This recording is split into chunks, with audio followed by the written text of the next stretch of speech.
आज हम लोग एनसीईआरटी 9th क्लास की जो चला रहे थे उसमें अध्याय 2 को डिस्कस करेंगे और इससे बेटा काफ़ी सारे क्वेश्चन पूछे जाते हैं, इसलिए थोड़ा सा आप लोग फोकस होकर के इस चीज़ को देखिएगा और समझने का प्रयास करिएगा, क्योंकि कॉन्सेप्ट अगर क्लियर है तो कहीं से कुछ भी पूछा जाए हमारा गड़बड़ नहीं होगा। आज हम लोग डिस्कस करेंगे भारत के भौतिक स्वरूप के बारे में। ये कॉमन क्वेश्चन है, चैप्टर है और आपसे आशा की जाती है कि ये पोर्शन तो आपका तैयार ही होना चाहिए। जैसा कि आप जानते हैं कि भारत विभिन्न स्थलाकृतियों वाला एक विशाल देश है, यानी यहाँ पे अलग अलग तरह की स्थलाकृतियां पाई जाती हैं। कहीं पे प्रायद्वीप के पठार हैं, कहीं मैदान हैं, कहीं मरुस्थल हैं, कहीं हिमालय की ऊंची ऊंची पर्वत श्रृंखलाएं हैं, पूर्वी घाट है और कहीं कटा छटा पश्चिमी तटीय मैदान भी देखने को आपको मिलेगा। यदि आप मैदान में रहते हैं तो वहां की विशेषताएं आपको पता होंगी कि कैसा है, और अगर हम पर्वतीय क्षेत्र के निवासी हैं तो पर्वतीय ढलानों के बारे में, वहां कैसी घाटियां मिलती हैं उनके बारे में परिचित होंगे। तो वास्तव में हमारे देश में हर प्रकार की भू आकृतियां पाई जाती हैं और कहीं न कहीं यही कारण है कि यहाँ पे अलग तरह की वेशभूषा, अलग तरह का खान पान, अलग तरह के रीति रिवाज भी देखने को मिलते हैं। रीजन ये है कि जहाँ जो चीज का उत्पादन ज्यादा होगा बेटा, तो वो चीज उससे संबंधित आपको भोजन में वैरायटीज देखने को मिलेंगी। जैसा मौसम होगा उस तरह से पहनावा देखने को मिलेगा। जब जिस चीज की उपज हो रही है उस तरह से तीज त्योहार मौसम के अकॉर्डिंग देखने को मिलेंगे या सुविधा के अकॉर्डिंग देखने को मिलेंगे। इसी वजह से और बाह्य आक्रमण भी रीजन है, हाँ, कि यहाँ पे अलग तरह की विविधता आपको देखने को मिलती है, लेकिन भू आकृति भी इसके लिए उत्तरदायी है। जैसे पर्वत, मैदान, मरुस्थल, पठार, द्वीप समूह, आप यह सोच रहे होंगे कि यह विभिन्न प्रकार की भू आकृतियां कैसे बनी। अब हम भारत की मुख्य भू आकृतियों की विशेषताएं और उनकी संरचना के बारे में जानेंगे। कभी न कभी आपके मन में आता होगा कि यार ये सब बना कैसे है, कि हमें यहाँ अंडमान निकोबार और लक्षद्वीप भी मिल रहे हैं, पठारी क्षेत्र भी मिल रहा है, मरुस्थल भी देखने को मिल रहा है, उत्तर का विशाल मैदान भी देखने को मिल रहा है, हिमालय पर्वत श्रृंखला भी देखने को मिल रही है और कहा जाता है कि ये नवीन वलित पर्वत हैं और इनका निर्माण अभी भी हो रहा है। तो ये सब हो कैसे रहा है, आपके मन में विचार कौंधता तो होगा। तो आज हम लोग इसी के बारे में जानने का प्रयास करेंगे। यहाँ विभिन्न प्रकार की शैलें पाई जाती हैं। तो यहाँ पे कई तरह की शैलें, क्योंकि एक टाइम में इसका निर्माण हुआ नहीं है, अलग अलग टाइम में इसका निर्माण हुआ है भारत के क्षेत्रों का। तो सबसे पहले समझ लेते हैं कि शैल है क्या। शैल अगर हम देखें तो ये जो है खनिजों से बनेंगे और प्राकृतिक पदार्थ होते हैं। तो शैलों का निर्माण किससे होगा? खनिजों से होगा। तो ध्यान रखिएगा कि खनिज जो है जिस तरह के होंगे तो खनिजों से शैलों का निर्माण होगा और ये होते हैं प्राकृतिक पदार्थ। प्राकृतिक पदार्थ होंगे तो शैलें वो प्राकृतिक पदार्थ हैं जिनका निर्माण शैल खनिजों से होता है। और ये इनकी विशेषताएं अगर हम देखें तो ये कठोर भी हो सकती हैं और कोमल भी हो सकती हैं। जैसे ही हम शैल का नाम सुनते हैं तो हमें लगता है वो चट्टान पत्थर, ठीक है, नहीं, सॉफ्ट भी हो सकती हैं और ये हार्ड भी हो सकती हैं। तो कठोर और कोमल दोनों तरह की आपको शैलें देखने को मिलती हैं। और मुख्य रूप से अगर हम शैलों की बात करें तो ये आग्नेय शैल, अवसादी शैल और रूपांतरित शैल के रूप में आपको देखने को मिलेगी। यानी आग्नेय शैल ये प्राथमिक शैल है, प्राथमिक इसलिए है बेटा क्योंकि जब पृथ्वी की संरचना हो रही थी तो सबसे पहले ज्वालामुखी उद्गार हुए हैं, मैग्मा बाहर आया है और मौसम बना है। तो उस मौसम के कारण जब जो चट्टानें ठंडी हुई हैं, फिर वर्षा हुई है, फिर वो चट्टानें ठंडी हुई हैं, तो ये प्राथमिक रूप है। अब यही आग्नेय जो चट्टानें हैं, जब ये टूट फूट करके आगे बढ़ेंगी तो ये अवसाद के रूप में नदियों के द्वारा इकट्ठी कर दी जाएंगी, तो ये अवसादी कहलाएंगी। अब क्यों ऊपर फिर नदियां ला रही हैं, इसके ऊपर इकट्ठा कर रही हैं, फिर नदियां लाएंगी, इसके ऊपर इकट्ठा करेंगी। तो इस तरह से ये जो अलग अलग टाइम पे अलग अलग तरह की शैलों का निर्माण होगा, तो दाब और ताप के कारण इनका जो ये गुण है वो अलग हो जाएगा और ये गुण है अलग हो जाएगा। तो किस तरह की चट्टानों का ये जो अवसादी चट्टान है ये निर्मित करेंगी रूपांतरित चट्टानों को। चीजें वही है, बस थोड़ा सा कॉन्सेप्ट है कि मान लीजिए सबसे पहले निर्माण हुआ आपके आग्नेयस का, ठीक है, आग्नेय शैल का निर्माण होता है। आग्नेय शैल के बाद अवसादी का निर्माण होगा, अवसादी के बाद रूपांतरित चट्टान का निर्माण होगा। आग्नेय चट्टान मैग्मा ठंडा हुआ, मैग्मा जब ठंडा होगा, अब नदियों के द्वारा या वर्षा के जल के द्वारा जब ये एक या हवा के द्वारा ये एक स्थान से दूसरे स्थान पे जाएगा तो वो इकट्ठा होगा। इकट्ठा होगा तो पहली परत बनेगी, फिर दोबारा से फिर ये ले आएंगे तो दूसरी परत बनेगी, फिर दोबारा से ले आएंगे तीसरी परत बनेगी। तो दाब और ताप के कारण इसके गुण और इसके गुण में अंतर हो जाएगा। तो ये तो अवसादी है, लेकिन ये रूपांतरित चट्टान अवसादी का रूपांतरण हो जाएगा तो रूपांतरित चट्टान में बदल जाएगी। क्लियर हो गया? तो शैल जो है वो पृथ्वी की भूपर्पटी पे पाया जाने वाला प्राकृतिक पदार्थ है जिसका निर्माण खनिजों से होगा और ये कठोर भी हो सकता है, कोमल भी हो सकता है, सेल खड़ी की तरह कोमल भी हो सकता है, और अगर हम ग्रेनाइट देखें तो उसकी तरह कठोर भी हो सकता है। और ये तीन तरह का मुख्य रूप से होगा, आग्नेयस, अवसादी और रूपांतरित। क्लियर हो गया? तो सबसे पहले हमने समझा कि शैल होते क्या हैं।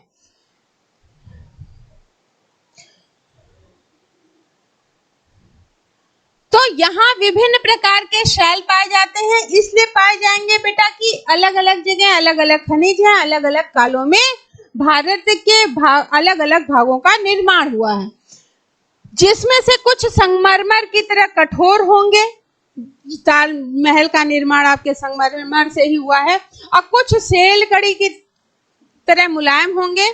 सेल खड़ी जिसका प्रयोग आप टेल्कम पाउडर के रूप में करते हैं, यानी आप क्या शैल पोत रहे हैं, ठीक है, थोड़ा और पोतिए। टेल्कम पाउडर के रूप में होता है। एक स्थान से दूसरे स्थान पर मृदा के रंगों में भिन्नता पाई जाएगी। अब इस भिन्नता का कारण कभी आपने सोचा है कि जब हम जाते हैं कहीं पे तो होता क्या है कि कहीं पे लाल मिट्टी देखने को मिल रही है, कहीं काले पर्वत देखने को मिल रहे हैं, कहीं सफेद रंग का दिख रहा है, तो रीजन क्या होगा? तो ये सारे शैल ही तो हैं। तो मृदा, वही शैलों को तोड़ के ही तो मृदा का निर्माण हो रहा है, ठीक है। तो जहां जिस तरह के खनिज पाए जाएंगे और जिस तरह की भौतिक या रासायनिक अभिक्रिया होगी उस तरह से आपके मृदा का निर्माण होगा, ठीक है। तो ये कहीं ना कहीं जो वहां पे खनिज पाए जा रहे हैं, नदियों के द्वारा जो बहा के लिया जा रहा है, मान लीजिए अगर पठारी क्षेत्र की नदी है तो वो अपने साथ क्या जो आपके आग्नेय शैल हैं उसका पार्ट लेके आएगी, तो जाहिर सी बात है काली मिट्टी के गुण उसमें ज्यादा आपको देखने को मिलेंगे।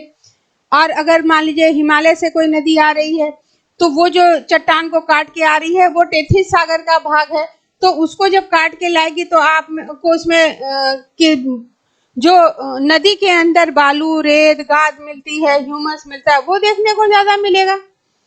तो जिस तरह से या जिस स्थान से नदी आ रही है अपने साथ जो वो गाद और मिट्टी या जो खनिज बहा के ला रही है, उस पे आपकी मृदा डिपेंड करेगी कि वो किस रंग की होगी।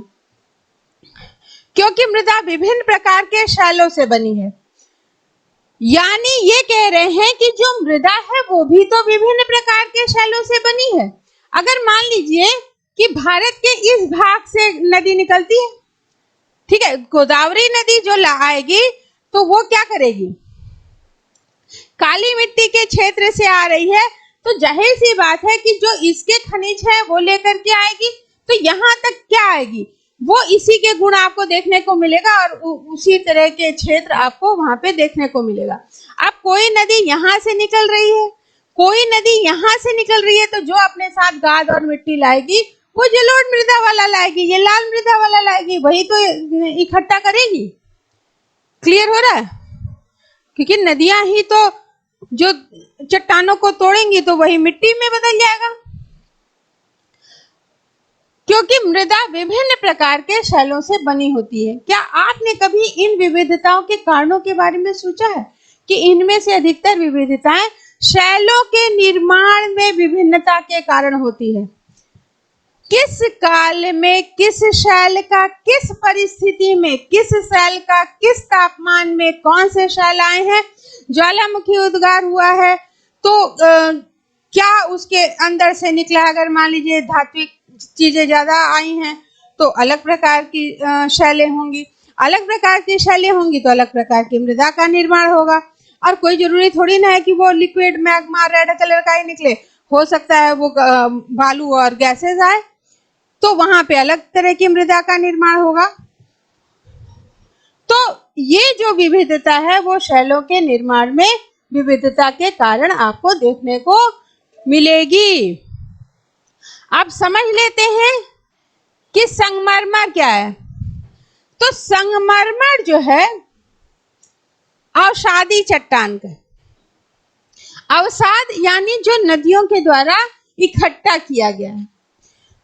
तो अवसादी चट्टानों का तीव्र गर्मी और दबाव के अधीन किया जाता है। अगर मान लीजिए कि नदी यहाँ से बह के आ रही है और यहाँ आते आते उसने कई ये जो सबसे नीचे का क्षेत्र होगा वहां दाब और ताप की प्रक्रिया ज्यादा हो जाएगी, तो तीव्र गर्मी और दाब के अधीन होगा और वहां पे चूना पत्थर या डोलोमाइट होना चाहिए।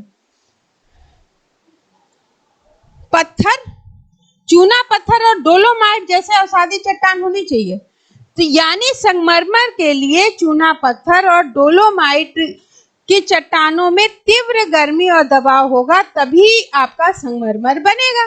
और ये दोनों चूना पत्थर और डोलोमाइट किसके उदाहरण है? अवसादी चट्टानों के।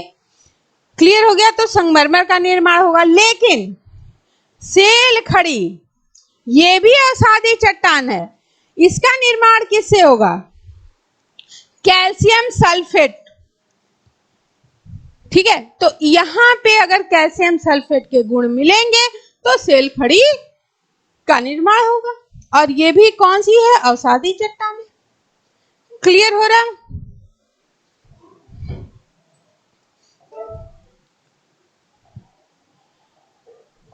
जैसे अगर हम भारत में अपने नक्शे को देखें तो यहाँ लाल मिट्टी का क्षेत्र मिलेगा, इधर काली मिट्टी का क्षेत्र, ये जलोढ़ मिट्टी का क्षेत्र, ये मरुस्थलीय, ये पहाड़ी मिट्टी का क्षेत्र मिल रहा है, और इधर भी लाल मिट्टी का, और इधर जो है दलदल युक्त आपकी मिट्टी देखने को मिलेगी। तो ये जो सारी विविधताएं हैं वो कहीं न कहीं वहां की शैलों के ऊपर डिपेंड करेंगी।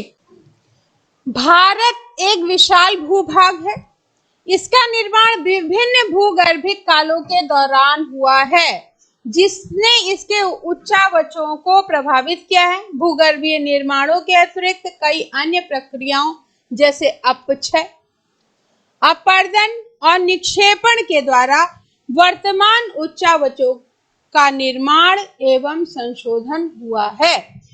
अब सबसे पहले समझ लेते हैं कि भूगर्भीय काल होता क्या है। जैसे आपने अपना दिन को घंटों में बांटा है, सप्ताह में, फिर महीने में, फिर वर्ष में, तो उसी तरह से जो पृथ्वी के निर्माण का काल है उसको कहते हैं भूगर्भिक काल। वो आपका कल्प में, युग में और शक में बांटा गया है। ठीक है, अब अगर हम कल्प की बात करें तो आधि महाकल्प या प्रीपैलियोजोइक, ये जो है दो शकों में बटा है, आर्कियन इजोइक और प्री कैम्ब्रियन एल्गानिकन। ठीक है, तो दो में ध्यान रखिएगा कि आर्कियन और प्री कैम्ब्रियन में पहले जो आपका आध महाकल्प है उसको बांटा गया है। इसके बारे में पहले के बारे में बहुत ज्यादा हमको जानकारी है भी नहीं है, दूसरे से ज्यादा अच्छी तरह जानकारी है। फिर आपका है पैलियोजोइक, यहाँ से प्रथम युग आपका शुरू माना जाता है। प्रथम युग में अगर हम देखें तो 6 शक हैं, कैम्ब्रियन, आर्डोविसियन, सिल्यूरियन, डिवोनियन, कार्बोनिफेरस और पर्मियन। इसको एक बार अच्छी तरह से देख लीजिएगा क्योंकि इससे क्वेश्चन आपसे पूछे जाते हैं। फिर इसके बाद तीसरा मेसोजोइक या मध्यजीवी महाकल्प, ये आपका द्वितीय युग है। ये इसमें ट्रियासिक, जुरासिक और क्रिटेशियस 3 में बांटा गया है। फिर सेनोजोइक या इसको नवजीवी महाकल्प कहते हैं। तो यहाँ ये भी क्वेश्चन होता है या बनता है कि नवजीवी महाकल्प किसको बोला जाता है, तो सेनोजोइक को। ये तृतीय युग है और इसमें 5 आपके शक देखने को मिलेंगे, पैलियोसिन, इयोसिन, ओलिगोसिन, मायोसिन, प्लायोसिन। इसके बाद आपका नियोजोइक या नूतन महाकल्प देखने को मिलता है और ये आपका चतुर्थ युग है। इसमें 2 आपको मिलेंगे, प्लिस्टोसिन और होलोसिन। और जो या भारत के जिस भाग का निर्माण हुआ है वो भी हम लोग आगे अभी डिस्कस करेंगे। तो हमने बात की कल्प की, युग की, शक की। तो कल्प कितने हैं आपके? 5 कल्प हैं। युग की बात करें तो प्रथम के बारे में हमें कोई जानकारी नहीं है, तो पैलियोजोइक से प्रथम युग की शुरुआत होती है, फिर द्वितीय युग, फिर तृतीय युग, फिर चतुर्थ युग। चतुर्थ युग अभी चल रहा है तो 2 अभी इसमें हुए हैं, प्लिस्टोसिन और होलोसिन। तृतीय युग में 5 आपको शक देखने को मिलेंगे और आद महाकल्प में 2 शक देखने को मिलेंगे। प्रथम युग या पैलियोजोइक बहुत लंबे समय तक चला है, इसमें 6 शक देखने को मिलते हैं। तो ध्यान रखिएगा कि 6 शक इसमें देखने को मिलते हैं तो आपके प्रथम युग में। तृतीय युग में 3 शक देखने को मिलते हैं, तृतीय युग में 5 और चतुर्थ में 2। तो ये शक याद कर लीजिएगा, पूछा जाता है। फिर यहाँ पे क्वेश्चन ये बन सकता है कि बृहद हिमालय का निर्माण कब हुआ है, तो ओलिगोसिन यानी तृतीय युग में हुआ, इसीलिए इसको नवीन वलित पर्वत कहा जाता है। ठीक है, वलय तो मोड़ के कारण बोला जाता है, नवीन पर्वत है ये। लघु हिमालय का निर्माण मायोसीन में हुआ है और प्लायोसीन में उत्तर के मैदान और शिवालिक का विकास हुआ है। यानी जो पर्वत श्रेणियां हैं उनका निर्माण एक बार में नहीं हुआ है। ओलिगोसीन में बृहद हिमालय का, फिर मायोसीन में लघु हिमालय का, फिर प्लायोसीन में उत्तर के जो मैदान हैं उनका और साथ में शिवालिक पर्वत श्रेणियों का निर्माण हुआ है। ये क्वेश्चन पूछा जाता है तो ये ध्यान रखिएगा। फिर खड़िया मिट्टी या मिट्टी का जमाव या दक्खन ट्रैप, काली मिट्टी का निर्माण अगर हम ये सब देखें तो क्रिटेशियस काल की देन है, यानी हिमालय के निर्माण से पहले इनका निर्माण हो चुका है। और इसके निर्माण से पहले कोयला और अन्य खनिज जमाव गोंडवाना क्रम की जो चट्टानें हैं वो देखने को मिलती हैं। तो अंगारा लैंड उत्तर का भाग, गोंडवाना लैंड दक्षिण का भाग और बीच में टेथिस सागर। कुछ याद आ रहा है? यानी ये जो पहले ये वाला भाग और ये वाला भाग जुड़ा हुआ था, तो ऊपर का ये जो भाग था ये कहलाता था अंगारा लैंड,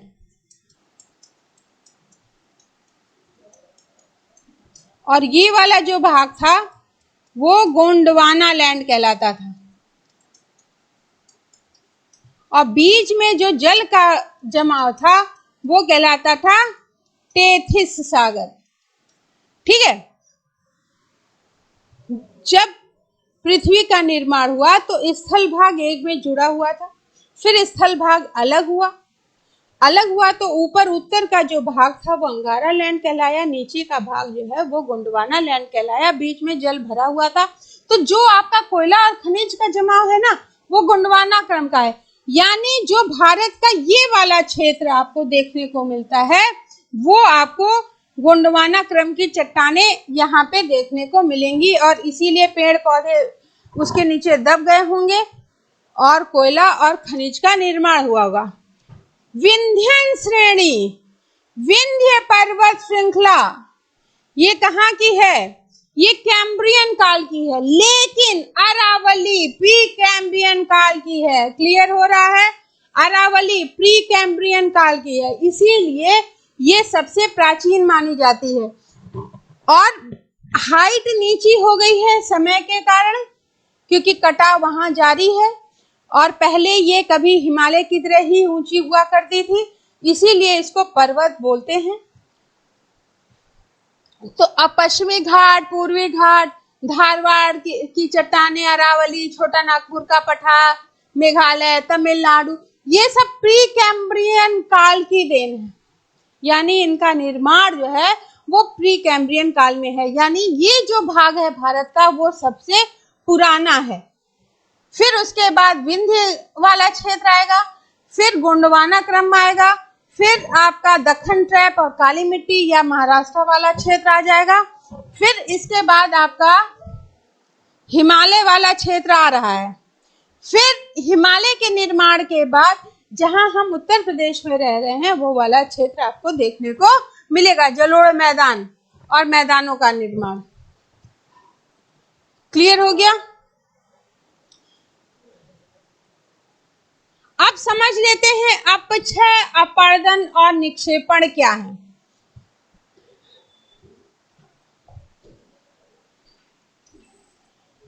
भूगर्भीय कालों की अभी बात हुई और कहाँ भारत में कौन कौन सी चीजें मिल रही हैं उसकी बात हुई। अब हम लोग बात कर रहे हैं अपक्षय, अपर्दन और निक्षेपण क्या क्या है और कैसे होता है। अब मान लीजिए ज्वालामुखी उद्गार हुआ, मैग्मा बाहर निकला और ये यहाँ पे जम गया, ठीक है। तो किस तरह की चट्टान ठंडी होगी तो निर्माण होगा? आग्नेय चट्टान का निर्माण होगा, ठीक है। अब वर्षा आएगी, या यहाँ पे मान लीजिए ठंडा क्षेत्र है, ग्लेशियर जमे होंगे, बर्फ, और जैसे ही मौसम इधर गर्म होगा यानी सूर्य कर्क रेखा की ओर आएगा या मकर रेखा की ओर जाएगा, या जैसी भी हमारी स्थिति है वो अभी अगर हम बात करें तो हमारे यहाँ तो हम कर्क रेखा बीच से गुजर रही है तो हम इसकी बात कर रहे हैं। तो जैसे ही सूर्य की रोशनी सीधी पड़ेगी तो ये ग्लेशियर पिघलेंगे, या मानसून आएगा तो वर्षा ज्यादा होगी, तो वर्षा के कारण जल भराव और रंध में जल भर के जाएगा। दूसरा कारण क्या हो सकता है? मान लीजिए पेड़ है, पेड़ है, इनकी जो जड़ें हैं वो नीचे तक फैलेंगी। तो जब नीचे तक फैलेंगी तो कुछ तो स्थान घेरेंगी, चट्टानों को ये तोड़ेंगी कि नहीं तोड़ेंगी? अपनी जगह लेंगी तो चट्टाने टूटेंगी। तो एक रीजन ये हो सकता है, या हो सकता है कि यहाँ पे तापमान का असर पड़े, यानी तापमान हो सकता है, वर्षा जल भराव हो सकता है, या पेड़ हो सकते हैं। तो पेड़ों की जड़ों के कारण अपर्दन होगा, वर्षा की बूंदें रंध्र में भर के अंदर जाएंगी, उससे ये टूट सकती हैं, या तापमान के कारण जब तापमान ज्यादा होगा तो फैलेंगी, कम होगा तो सिकुड़ेंगी। तो फैलने और सिकुड़ने के कारण भी तो ये थोड़ी सी कमजोर पड़ेंगी। अब ये टूटेंगी तो वर्षा होगी तो कुछ तो रंध्र में जाएंगी जहाँ पे गड्ढे होंगे, लेकिन कहीं से ये क्या करेंगी? बह करके बाहर भी तो आएंगी, बह करके नीचे की ओर आएंगी, ठीक है। तो जब ये नदी के माध्यम से नीचे आएंगी तो जो ये टूटा हुआ भाग है वो भी तो अपने साथ बहा के ले आएंगी। बड़े बड़े पत्थर, कंकड़, बालू, कहाँ से आपको गाद और मिट्टी कहाँ से देखने को मिलता है? तो जब ये बहा के लाएंगी, यानी इस तरह से तोड़ना अपक्षय, बहा के लाना अपर्दन, और बहा के लाई हुई चीजों को एक जगह इकट्ठा कर देना। मान लो यहाँ पे ला ला के इकट्ठा कर रही हूँ गाद और मिट्टी, और ये जो है एक सॉलिड शेल में परिवर्तित हो जाएगा, तो ये क्या कहलाएगा? निक्षेपण। या मुख्य उदाहरण आप डेल्टा का दे सकते हो कि समुद्र से मिलने से पहले ये कई भागों में बढ़ जाती। तो यहाँ ये जो ऊंचा भाग रहता है ये क्या है?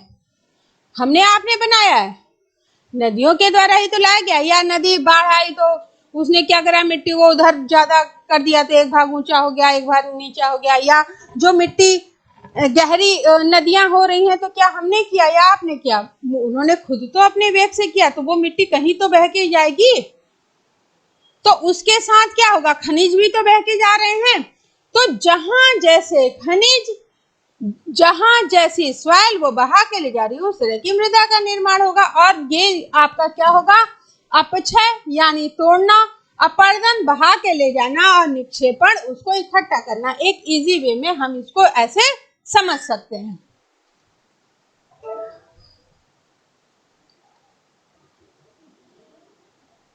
कुछ प्रमाणों पर आधारित सिद्धांतों की सहायता से भूगर्भ शास्त्रियों ने इन भौतिक आकृतियों के निर्माण की व्याख्या करने की कोशिश की।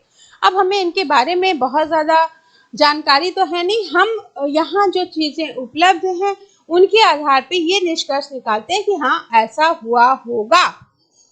क्यों? क्योंकि अगर हम भारत का ही दक्षिण का भाग देखें तो ये कहीं ना कहीं अफ्रीका के मेडागास्कर से मिलता जुलता देखने को मिल रहा है। और अभी अगर हम देखें तो वो उसका भाग टूट रहा है, तो टूट करके कहीं विस्थापित होगा। और सारे जो आप देखें महाद्वीपीय विस्थापन वो उत्तर की ओर ही देखने को मिल रहा है। रीजन है गुरुत्वाकर्षण भी है, अपनी प्लेट्स भी घूम रही हैं, चाहे वो कोर को देखें, मेंटल को देखें, या आप क्रस्ट को देखें, ये भी घूम रही है, पृथ्वी भी घूम रही है, दाब है, ताप है, सूर्य की उष्मा है, सारी चीजें मिल करके इस पे भी प्रभाव डाल रही हैं। तो उसके आधार पे या कुछ प्रमाणों के पे जो सिद्धांत की सहायता से भूगर्भ शास्त्रियों ने इन भौतिक आकृतियों के निर्माण की व्याख्या करने की कोशिश की है। इसी तरह का एक सर्वमान्य सिद्धांत है प्लेट विवर्तनिक सिद्धांत, यानी प्लेट का खिसकाव।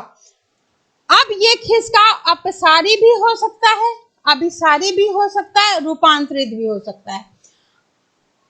अपसारी में क्या हो रहा है? अलग अलग जा रहे हैं, यहाँ बीच में ये आपका दो प्लेटें अलग हो रही हैं। अभिसारी में क्या हो रहा है? अंदर की ओर आ रही हैं। और रूपांतरित में क्या हो रहा है? चेंज ही हो रहा है, एक इधर जा रही है तो दूसरी ओर भाग रही है। तो इस सिद्धांत के अनुसार पृथ्वी की ऊपरी परपट्टी 7 बड़ी और कुछ छोटी प्लेटों से बनी है। प्लेटों की गति के कारण प्लेटों के अंदर और ऊपर के ओर जो महाद्वीप हैं उन शैलों में दबाव उत्पन्न होगा, जिसके परिणाम स्वरूप जो है वो वलन पड़ेगा, भ्रंशीकरण होगा और ज्वालामुखी क्रियाएं होंगी। अब ये प्लेट विवर्तन सिद्धांत किसका है? तो ध्यान रखिएगा कि प्लेट विवर्तनिक सिद्धांत हैरी हेस के द्वारा दिया गया है। ठीक है, किसके द्वारा दिया गया है? हैरी हेस के द्वारा। कितने तरह के प्लेट विवर्तन होंगे? तो ध्यान रखिएगा 3 तरह के होंगे। कौन कौन से हैं? अपसारी, अभिसारी और रूपांतरण। अपसारी बल अपोजिट साइड दोनों जा रहे हैं, अभिसारी में दोनों एक ही ओर आ रहे हैं, और रूपांतरण में आगे पीछे हो रहे हैं। और इन्हीं के कारण जो है वो वलन, भ्रंशीकरण और ज्वालामुखी क्रियाएं होती हैं। ये देखो प्लेट्स। अब ये कहीं ना कहीं अगर इनको जोड़ने की कोशिश करो तो ये देखो भाग ऐसे जुड़ जा रहा है कि नहीं? यानी कभी ये एक हुआ करता था, ऐसा लग रहा है कि नहीं लग रहा है? तो चलिए पहले प्लेट देख लेते हैं। 7 प्रमुख प्लेटें आपको देखने को मिलेंगी, याद भी कर लीजिएगा, इंपॉर्टेंट है। वो 7 प्लेटें हैं आपकी प्रशांत प्लेट, उत्तरी अमेरिकी प्लेट, यूरेशियाई प्लेट, अफ्रीकी प्लेट और अटलांटिक प्लेट, इंडो ऑस्ट्रेलियाई प्लेट, फिलिपाइन प्लेट, वो प्रशांत प्लेट उधर है, और दक्षिणी अमेरिकी प्लेट। देखिए अटलांटिक प्लेट ये हो गई, अफ्रीकन प्लेट ये हो गई, अरेबियन प्लेट, यूरेशियाई प्लेट, फिलिपाइन प्लेट, प्रशांत plate, American plate, Caribbean plate, Cocos plate है और नज़्का प्लेट यहाँ पे देखने को मिलेगी, प्रशांत प्लेट ये। अब ये प्लेट का मतलब ये है कि यहाँ पे देखो जुड़ाव है, अलग हो रही है, ठीक है। और जहां जहां ये अलग हो रही हैं, जहां जहां ये प्लेटें हैं, वहीं वहीं क्या होगा, ज्वालामुखी उद्गार होगा, क्योंकि अंदर की गर्मी कहां से बाहर आएगी, दबाया किसको जाएगा, जो सबसे कमजोर होगा। यहाँ पे दबा के देखो, ठीक है, यहाँ दबा के देखो, जो ज्वाइंट होगा, इसीलिए कहते हैं मुट्ठी अगर बंद है तो मजबूत है, जैसे ही खुलेगी तो इसको तोड़ना आसान होगा, लेकिन इसको तोड़ने में टाइम लगेगा। वही चीज है कि प्लेटों का जुड़ाव है, यहाँ पे जहां पे ज्वाइंट है वो अलग हो सकता है, वहां से ज्वालामुखी उद्गार या भूकंप की घटनाएं देखने को ज्यादा मिलेगी। ये वाला पूरा क्षेत्र जा रहा है, ठीक है। तो ये 7 प्रमुख प्लेटें याद रखिएगा कि कितनी है, तो 7 प्लेटें प्रमुख बड़ी प्लेटें हैं। तो बड़ी प्लेटें कितनी हैं, 7 हैं। प्लेट क्या है, ठीक है, क्योंकि ये मैग्मा के ऊपर तैर रहा है। प्रशांत प्लेट, उत्तरी अमेरिकी प्लेट, यूरेशियाई प्लेट, अफ्रीकी प्लेट, अंटार्कटिक प्लेट, इंडो ऑस्ट्रेलियाई प्लेट, दक्षिणी अमेरिकी प्लेट, ये मुख्य 7 हो गई। इसके अलावा छोटी जो है वो आपकी नाग्जा प्लेट हो गई, कोकोस प्लेट हो गई और फिलिपिनो प्लेट हो गई। इन 3 को भी आपको याद करना है और डायरेक्शन इसमें मैप में देख लीजिएगा और दिमाग में बसा लीजिएगा। फिर हम आगे बढ़ते हैं कि ये वलन क्या होता है, भ्रंशीकरण क्या होता है, वलन, भ्रंशीकरण और ज्वालामुखी क्रियाएं क्या होती हैं, जिनके कारण महाद्वीपीय शैलों में दबाव उत्पन्न होता है। और महाद्वीपीय दबाव उत्पन्न होगा, उसके कारण वलन पड़ेगा, वहां पे भ्रंशीकरण होगा, ज्वालामुखी क्रियाएं होंगी और पर्वतों का निर्माण होगा कि नहीं, हो जाएगा।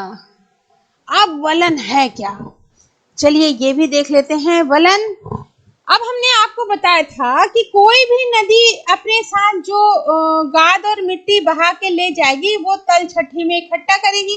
अब मान लीजिए नीचे जमा कर रही है, अब पहली बार लाई, फिर दोबारा, फिर तिबारा, चौबारा, तो ये क्या होगा, ये बहुत कठोर हो जाएगा। तो ये जो चट्टाने हैं ये नीचे दबाव डालने लगेंगे, तो वो क्या होगा, ऐसे हो जाएगा। यही चीज तो टेथिस सागर में हुआ था कि टेथिस सागर में क्या हो रहा था,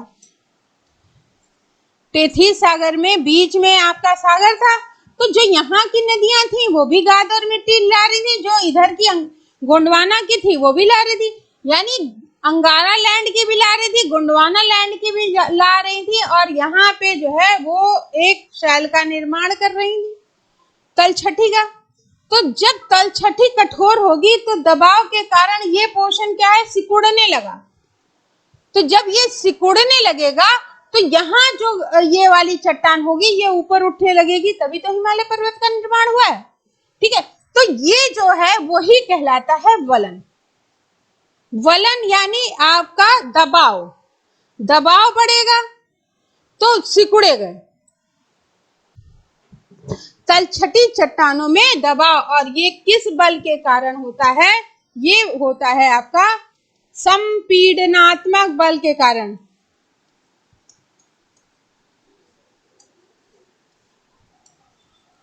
संपीडन बल, संपीडन बल कैसे लगता है, अंदर की ओर लगेगा। यार तलछटी है तो ये क्या है, दबाव धसेगी, तो यहाँ पे क्या है, एक इस तरह से दबाव पड़ जाएगा ऐसे करके, तो ये भाग इधर आने लगेगा, ये भाग नीचे जाने लगेगा, तो वो कहलाता है आपका संपीडनात्मक बल। तो वलन जो है वो क्या है, वो दबाव है, वो किसके कारण होगा, संपीडनात्मक बल के कारण होगा, और इसके द्वारा क्या होगा, पर्वत बन सकता है कि नहीं, पहाड़ बन सकता है कि नहीं, और भू आकृतियों का निर्माण होगा। हाँ, सारी चीजें होंगी। ठीक है, पर्वतों का भी निर्माण होगा, जैसे हिमालय पर्वत का निर्माण हुआ, और भू आकृतियों का भी निर्माण होगा। तो ये दिया वलन के लिए याद रखिएगा कौन सा बल, संपीड़नात्मक बल। और ये क्यों लग रहा है, क्योंकि तलछटी चट्टानों के भार का दबाव वहां पे पड़ रहा। फिर आगे भ्रंशीकरण। अब भ्रंशीकरण की प्रक्रिया क्या होगी, इसमें क्या होगा, आपने गाब्रेन देखा है, गाब्रेन, जैसे इसमें बल अंदर की ओर वलन में लग रहा था, इसमें बल बाहर की ओर लगेगा। तो जब बाहर की ओर बल लगेगा तो भ्रंश या दरार या गड्ढा उत्पन्न हो जाएगा, ऐसे ऐसे दरार। ठीक है, ये पोर्शन ऐसे ऐसे, यानी ये पोर्शन और ये पोर्शन अलग हो जाएगा और यहाँ पे गड्ढा हो जाएगा। तो ये क्या कहलाएगा, आपका कहलाएगा भ्रंशीकरण, और ब्लॉक पर्वत का निर्माण इसी के कारण होगा। ठीक है, यानी बल बाहर की ओर जा रहा है, ये प्लेट अलग जा रही है, ये प्लेट अलग जा रही है। अब ज्वालामुखी क्रिया, अब मान लीजिए भैया ये प्लेट करी नहीं, मैं तो तुम्हारे साथ नहीं रहूंगी, मैं इधर जाऊंगी, वो प्लेट करी नहीं, मैं उधर जाऊंगी। तो यहाँ पे क्या है, वो जोर पड़ रहा है। तो जब वो पड़ेगा तो क्या होगा, यहाँ पे कमजोर प्लेट पड़ जाएगी, तो अंदर का जो मैग्मा है वो बाहर आएगा कि नहीं आएगा। मैग्मा कहेगा भैया अब तो मुझे मौका मिल गया, भैया बाहर निकलने दो। ये मैग्मा ऊपर आने लगेगा। ठीक है, ऐसे ऊपर आने लगेगा, इसके यहां से ऊपर आने लगेगा। तो अब इससे क्या होगा, ज्वालामुखी क्रिया उत्पन्न हो जाएगी। पृथ्वी के अंदर पिघला हुआ मैग्मा, अब मैग्मा के साथ गैस भी आ रही है, वो ऊपर आएगा, तो वो कहलाएगी आपकी ज्वालामुखी क्रिया। क्लियर हो गया तीनों चीजें,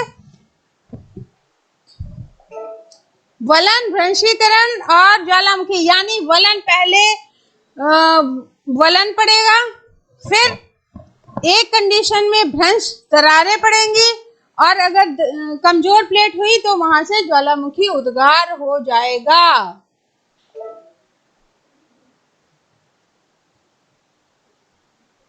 सबसे प्राचीन भूभाग अर्थात प्रायद्वीपीय भारत गोंडवाना भूमि का हिस्सा था। गोंडवाना भूभाग के विशाल क्षेत्र में भारत, ऑस्ट्रेलिया, दक्षिणी अफ्रीका, दक्षिणी अमेरिका, अंटार्कटिका के क्षेत्र शामिल थे। संवहनी धाराओं ने भूपर्पटी को अनेक टुकड़ों में विभाजित कर दिया। अब ये भैया संवहनी धाराएं क्या होती हैं, अगर आपने पढ़ा होगा तो आपने पढ़ा होगा कि जब अगर 0 डिग्री को देखें, फिर 23 1/2 डिग्री, फिर 23 1/2 डिग्री मकर, तो सूर्य क्या यहां से लेके यहां आएगा, फिर यहां से यहां, ऐसे ही तो जाता है। तो जब सीधी पड़ेंगी सूर्य की, तो यहाँ पे ताप बढ़ेगा कि नहीं, तो जहां पे ताप ज्यादा बढ़ेगा तो जो यहाँ की हवा होगी वो क्या करेगी, ऊपर चली जाएगी। अब ये ऊपर गई तो जो ठंडे क्षेत्र की हवा है इसको भरने आएगी, और साथ में पृथ्वी की गुरुत्वाकर्षण शक्ति कह रही है कि भैया तुम दोनों को हम जाने नहीं देंगे। एक ऊपर भाग रहा है, एक नीचे आ रही है, वो उसको ऊपर खींचने में लगी है और इसको पकड़ने में लगी है। अब यहाँ आएगी तो बेचारी यहाँ गर्म होने लगेगी, तो ये फिर ऊपर भागने लगेगी। तो पृथ्वी क्या करेगी, दोनों को पकड़ने की कोशिश करेगी। ठंडी हवा आएगी, जैसे ही यहाँ पे आएगी वो गर्म होने लगेगी, तो ये ऊपर भागने लगेगी। तो एक चक्र की तरह यहाँ पे बन जाता है। तो वो क्या कहलाता है, वो कहलाता है संवहन की धारा। और यही जो है इसके निर्माण के लिए उत्तरदायी होती है, या जो आपका लैंड एरिया टूट रहा है उसके लिए भी कहीं ना कहीं ये उत्तरदायी होगी, महाद्वीप के लिए। तो यहाँ पे विभाजित कर दिया धाराओं ने, भूपर्पटी को अनेक टुकड़ों में विभाजित कर दिया। इस प्रकार भारत ऑस्ट्रेलिया की प्लेट गोंडवाना भूमि से अलग होने के बाद उत्तर दिशा की ओर प्रवाहित होने लगे। उत्तर दिशा की ओर प्रवाह के परिणाम स्वरूप ये प्लेटें अपने से अधिक विशाल प्लेट यूरेशियन प्लेट से टकराई। सबसे पहले पृथ्वी की जब उत्पत्ति हुई तो एक लैंड एरिया था और सारा समुद्र का क्षेत्र था।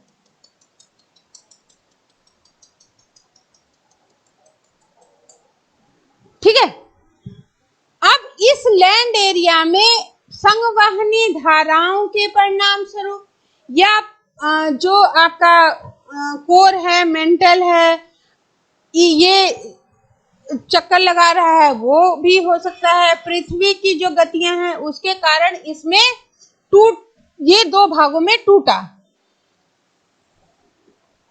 अब यहाँ पे सागर बना, जैसा कि अभी हमने बताया था। ये उत्तर का भाग हो गया, ये दक्षिण का भाग हो गया। तो ये कह रहे हैं कि ये जब प्रवाहित हुई हैं उत्तर दिशा की ओर, तो यहाँ पे पहले से ही जो अंगारा लैंड की यूरेशियन प्लेट थी उससे ये टकराई हैं। टकराने के कारण दोनों प्लेटों के बीच में टेथिस भू अभिनति आ गई। अब वहां पे क्या था, नदियों के द्वारा गाद और मिट्टी जो इकट्ठी करी गई थी उसका बल नीचे ज्यादा दबाव पड़ रहा था, तो ये क्या हुआ, इधर सिकुड़ने लगा और टेथिस भू अभिनति के अवसादी चट्टान वलित होकर हिमालय तथा पश्चिम एशिया के पर्वत श्रृंखला के रूप में विकसित हो गए। यानी धीमे धीमे इनका विकास किसकी तरह हुआ, आपके हिमालय और पश्चिमी एशिया के जो पर्वत श्रृंखला देखने को मिलती है उनके रूप में। गोंडवाना भूमि प्राचीन विशाल महाद्वीप पैंजिया और दक्षिणतम भाग है, जिसको उत्तर में अंगारा भूमि कहते हैं। यानी पैंजिया क्या है ये भी आपको बता दे रहे हैं। जो हमने बताया था कि एक बड़ा सा भू लैंड था वो था पैंजिया, और जो समुद्री क्षेत्र था वो कहलाता था पैंथालासा। ठीक है, अब इसमें जब टूट हुई है तो ये दो भागों में बटा है और ये जो जल था वो सारा कहां पे आ गया है, टेथिस सागर में। और ऊपर का भाग आपका हो गया अंगारा लैंड और नीचे का भाग आपका हो गया गोंडवाना लैंड।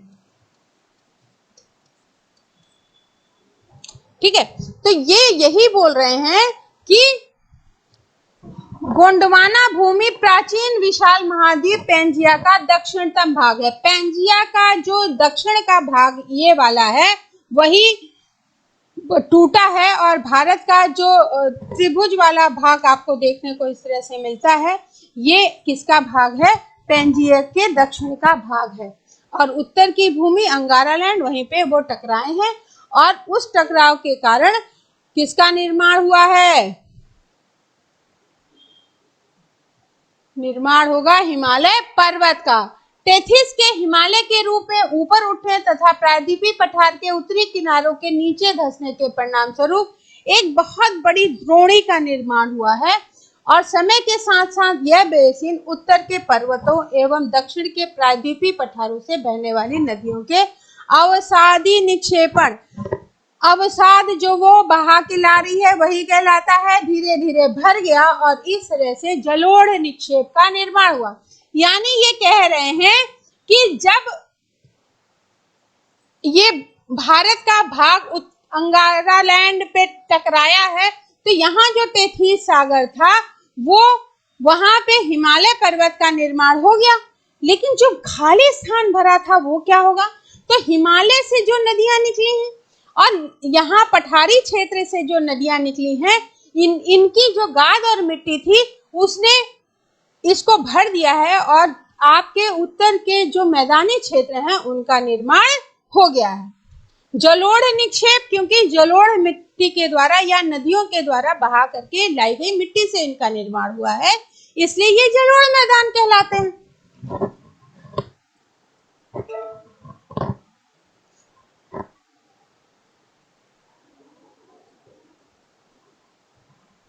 भारत की भूमि बहुत अधिक भौतिक भिन्नताओं को दर्शाती है। भूगर्भीय तौर पर प्रायद्वीपीय पठार पृथ्वी की सतह का प्राचीनतम भाग है। अगर पृथ्वी की सतह के प्राचीनतम भाग की बात करें तो वो हमारी कौन सी है? प्रायद्वीपीय पठार का क्षेत्र। क्यों है बेटा?